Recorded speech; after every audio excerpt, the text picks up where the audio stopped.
छत्तीसगढ़ विधानसभा सत्र की शुरुआत पहले दिन विधायकों के शपथ ग्रहण के साथ हुई और प्रदेश में सरकार बदलने के साथ ही इस बार सदन में नेताओं की भूमिकाएं भी बदल गई हैं।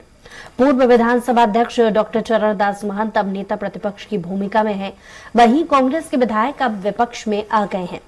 स्वराज एक्सप्रेस संवाददाता दिलीप साहू ने नेता प्रतिपक्ष डॉक्टर चरणदास महंत समेत बीजेपी और कांग्रेस के विधायकों से खास बातचीत की। आज से छत्तीसगढ़ विधानसभा सत्र की शुरुआत हो गई है। आज पहले दिन शपथ ग्रहण के साथ ही विधानसभा अध्यक्ष के चयन के साथ इसकी शुरुआत हुई और हमारे साथ नेता प्रतिपक्ष डॉक्टर चरणदास महंत जी हैं। आज शुरुआत हो गई है सत्र की और काफी सहज सरल भाव नजर आए, सभी के बीच में आपसी सामंजस्य नजर आए। देखिए, जो सहजता आपने आज देखी है वो हम सब के बीच का एक समन्वय, भाईचारे का भाव है।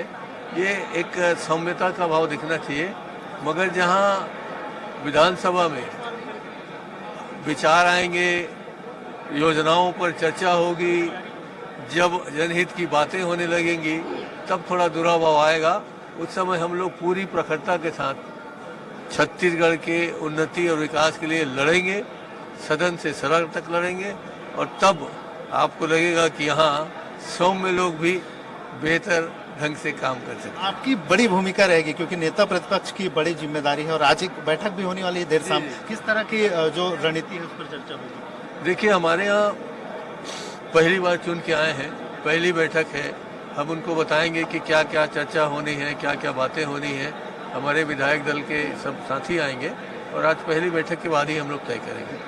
क्योंकि ये विधानसभा सत्र बहुत छोटा है, आखिरी दिन कुछ विशेष मुद्दे रहेंगे जिसको नहीं, अभी तो 3 दिन का है, कोई मुद्दा नहीं। तो ये थे नेता प्रतिपक्ष डॉक्टर चरणदास महंत। इनका कहना है कि ये जो केवल शांत स्वभाव नहीं है, जरूरत पड़ने पर सदन से लेकर सड़क तक उतरेंगे और ये जो उनका मूल स्वभाव है उनके खिलाफ भी जाकर भी सरकार को घेरने का प्रयास करेंगे। कैमरा पर्सन भूपेंद्र के साथ स्वराज एक्सप्रेस के रायपुर से दिलीप साहू। सत्र का पहला दिन और अभी आज के बाद क्या स्थिति रहेगी? हमारे साथ वरिष्ठ विधायक बीजेपी के लगातार अपराजय रहे हैं पुन्नूलाल मोहले जी हमारे साथ हैं। आज जिस तरह से छत्तीसगढ़ विधानसभा सत्र की शुरुआत हो चुकी है और जिसमें जिस तरह की तमाम तरह की ये है, अभी जिस तरह से आप लगातार विपक्ष में रहे, पिछले बार विपक्ष रहे, इस बार फिर पक्ष में आपकी भूमिका रहेगी, क्या उम्मीद करें मंत्रिमंडल में भी? उम्मीद क्या पूरा सत्ता पक्ष में जिस तरह सत्ता पक्ष भूमिका होती है, सत्ता पक्ष विपक्ष भूमिका, विपक्ष भूमिका है, तो कोई नई बात नहीं। हम लोगों को तो हमने कई बार विपक्ष में रहा, कई बार सत्ता में रहा, तो हम लोगों को कोई फर्क नहीं पड़ता। इस बार क्या है, जिस तरह से पिछले बार आप लोगों की संख्या कम थी विपक्ष में, इस बार संख्या बल भी ज्यादा है पक्ष की और बहुत सारी आप लोगों ने गारंटी दी है, तो इसको लेकर कहीं घेरने का प्रयास? वो तो घेरने का प्रयास विपक्ष से काम ही है, विपक्षी भूमिका निभाना है। सत्ता काम है, सत्ता का काम करना है और सत्ता के काम में विपक्ष की भूमिका को सरलीकरण नहीं किया जा सकता। वो अपना विपक्ष की भूमिका निभाएंगे, अपने सत्ता पक्ष से निभाएंगे और जिस तरह हम लोगों ने कार्यकाल किया समन्वय बना के चला जाता है। कोई यहाँ कठिनाई होती, जिस तरह रमन ने अपने कार्यकाल 15 साल निभाए उसी तरह मोदी की बड़ी गारंटी लेकर आए हैं, बहुत सारी घोषणाएं की हैं, क्या लगता है उन तमाम घोषणाओं को पूरा करेंगे? घोषणाएं के करके होगी, 5 साल का कार्यकाल जब पूरा होगा, अभी एक 2 महीने में पूरा हो जाएगा बहुत से कार्य। तो ये थे पुन्नूलाल मोहले जी। इनका साफ तौर पर कहना है कि जिस तरह से मोदी सरकार मोदी की गारंटी लेकर आए हैं, उन तमाम घोषणाओं को धीरे धीरे कर पूरा किया जाएगा और सभी घोषणाओं को पूरा करने की बात कह रहे हैं। कैमरा पर्सन भूपेंद्र के साथ स्वराज एक्सप्रेस के लिए रायपुर से दिलीप साहू। विधानसभा सत्र की शुरुआत हो चुकी है और जिस तरह से विधायकों का जो शपथ ग्रहण हुआ उसके बाद से जो स्थितियां है, खासकर हमारे साथ चंद्रपुर के विधायक राम कुमार यादव जी मौजूद है। अब आपकी भूमिका बदल गई, पिछले बार आपकी सरकार थी, अब विपक्ष में है, किस तरह से सदन में उपस्थिति रहेगी? देखिए, भूमिका तो सबका एक है, हम सब पहले विधायक हैं, चाहे सत्ता पक्ष के हो कि विपक्ष के हो। पहले हम विधायक चुन के आते हैं, जिसका थोड़ा बहुत आंकड़ा ज्यादा होता है वो सत्ता पक्ष में बैठते हैं, थोड़ा बहुत कम हम विपक्ष में बैठते हैं। सबका एक ही मंशा है कि जिस क्षेत्र से चुन करके आए हैं, जिस प्रदेश से हम रहते हैं, उस प्रदेश के लिए काम करना, उस क्षेत्र के लिए काम करना। हम आज विपक्ष में हैं तो विपक्ष में रह करके उनको हम बताते रहेंगे, कहीं उन लोग लाइन से इधर उधर भटकेंगे। जो वादा किए थे, चाहे वो नरेंद्र मोदी जी हो चाहे अभी इन लोग प्रदेश सरकार बनाने के लिए सबको याद दिलाएंगे, कहेंगे कि आपकी सरकार जो दिल्ली में बैठे हैं वो 15 लाख के बात किए थे, आप तो 2 इंजन का सरकार हो गया, दिल्ली वाले नहीं दिए तो प्रदेश वाले दो, चूंकि आप 2 इंजन वाले सरकार हो।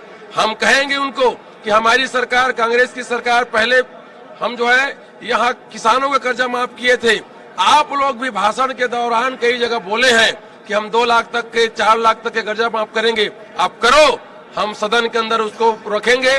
माननीय अध्यक्ष के माध्यम से नरेंद्र मोदी जी का कितना सारा वादा है, 15 लाख रुपए देने के बाद किए थे, प्रति वर्ष 2 करोड़ लोगों को नौकरी देने के बाद किए थे, काला धन को लाने का और नोटबंदी करके गरीबों की आर्थिक उन्नति के बाद किए थे, किसानों का दुगुना आय के बाद किए थे, कहीं कुछ नहीं हुआ। ये डबल इंजन सिर्फ ठगने का काम है, ये डबल इंजन पंचर हो जाएगा, इनका हवा निकल जाएगा।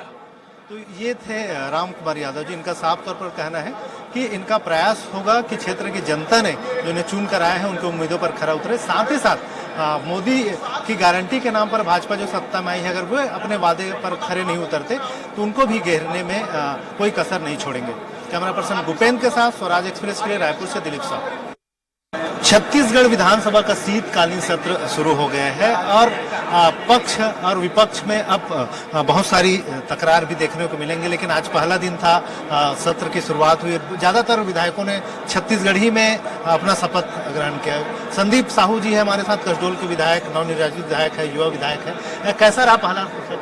बहुत ही मतलब अलग ही पल है कि कोई एक कार्यकर्ता जीत के सदन में पहुंचता। पहला दिन विधानसभा का अपने आप में एक बहुत बड़ा पल है, और खास करके उन लोगों के लिए जो साथ में खड़े रहते हैं, परिवार के लिए, और जिन लोगों ने मुझे इतने भारी मतों से वोट दे के मुझे विकास के लिए, उस क्षेत्र के विकास के लिए चुना है, उनके लिए काम करना है। आगे एक बड़ा क्षेत्र की जनता को काफी उम्मीदें हैं आपसे, युवा हो और सदन में उनकी तमाम जो समस्याएं हैं उनको रखे, आपकी किस तरह की प्राथमिकताएं होंगी? अभी तो सबसे ज्यादा क्या है, समोदा डायवर्सन जो है उसका काम रुका हुआ है। लवन का एक क्षेत्र है जहाँ पानी की कमी है, और एक सीढ़ी लाइन से लोगों को, कुछ गांव के लोग हैं उनको काफ़ी घूम के 30 किलोमीटर दूर से जाना पड़ता है। यदि डायरेक्ट पुलिया बन जाए तो सीधा सीढ़ी लाइन पहुँच जाएंगे। बड़ा मार्केट है। ये तो आवागमन की बातें हैं, लेकिन शिक्षा, स्वास्थ्य बहुत जरूरी है। मैं चाहता हूँ कि बहुत जल्द कसडोल में एक महिला महाविद्यालय और महिला छात्रावास खुले, ताकि हमारी जो बहनें हैं जो बलौदा बाजार, रायपुर पढ़ने आती हैं, वहीं अच्छी पढ़ाई कर सकें। लेकिन पहले ही कैबिनेट में ऐसा लगता है कि इनकी मतलब बोली, उन्होंने घोषणा कुछ और किए हैं पर सोच कुछ और है। लेकिन यदि ऐसा होता है तो हम बिल्कुल सड़क से सदन तक की जो लड़ाई है, जो हमारे किसान भाइयों के हक के लिए, और खास करके जो हमारी महतारे बहन है जिनसे इन्होंने एक बड़ा संकल्प लिया है, उनको तो उसको करवाने के लिए मैं पूरा कोशिश करूँगा। तो ये थे संदीप साहू जी। इनका साफ तौर पर कहना है कि जो जितनी वादे भाजपा सरकार ने करके यहाँ आई है उस पर अमल हो, इसका ये प्रयास करेंगे।